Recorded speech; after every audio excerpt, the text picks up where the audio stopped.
গত ৫ আগস্ট ছাত্র জনতার গণ অভ্যুত্থানের ফলে পদত্যাগ করে দেশ ছেড়ে ভারতে পালিয়ে যান ফ্যাসিস্ট প্রধানমন্ত্রী শেখ হাসিনা। দেশের ভেঙে পড়া গণতন্ত্রের পুনরুদ্ধারে নোবেলজয়ী ডক্টর মোহাম্মদ ইউনূসকে প্রধান উপদেষ্টা করে গঠন করা হয় অন্তর্বর্তী সরকার। দেশের জনগণের প্রত্যাশা, দেশের ভেঙে পড়া অর্থনীতি, বিচার বিভাগ ও আইন শৃঙ্খলা বাস্তবায়নকারী প্রতিষ্ঠানগুলোর দ্রুত সংস্কার করে দেশে একটি অবাধ, সুষ্ঠু ও গণতান্ত্রিক নির্বাচনের আয়োজন করবে ডক্টর ইউনূসের অন্তর্বর্তী সরকার।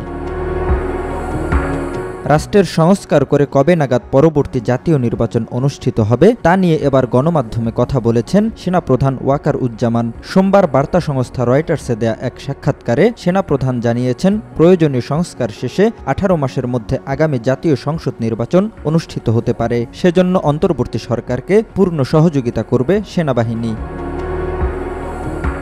রয়টার্স লিখেছে, শেখ হাসিনা সরকারকে ক্ষমতাচ্যুত করার পর দেশের প্রয়োজনীয় সংস্কারে সাহায্য করার প্রতিশ্রুতি দিয়েছেন সেনাপ্রধান। বিচার বিভাগ, আইন শৃঙ্খলা বাস্তবায়নকারী সংস্থা ও আর্থিক প্রতিষ্ঠানগুলোর প্রয়োজনীয় সংস্কার করে 1 থেকে 1.5 বছরের মধ্যে যেন গণতান্ত্রিক ধারা ফিরে আসে, সেক্ষেত্রে ইউনূস সরকারকে সকল প্রকার সহযোগিতা করবে সেনাবাহিনী। তবে এক্ষেত্রে দেশের জনগণকে ধৈর্য ধারণ করার আহ্বান জানিয়েছেন সেনাপ্রধান ওয়াকার উজ্জামান।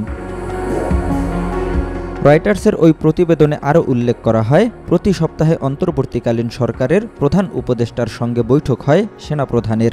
প্রধান উপদেষ্টার সঙ্গে সকলকে এক হয়ে কাজ করলে দেশের সংস্কার ব্যর্থ হওয়ার কোনো কারণ নেই। প্রধান উপদেষ্টাকে সহায়তা প্রশ্নে সেনাপ্রধান বলেন, তার পাশে থাকব আমি, তাতে যা হয় হোক। এজন্য তার পাশে থাকব যেন তিনি তার মিশন সম্পন্ন করতে পারেন। জহিরুল ইসলাম, আজকাল।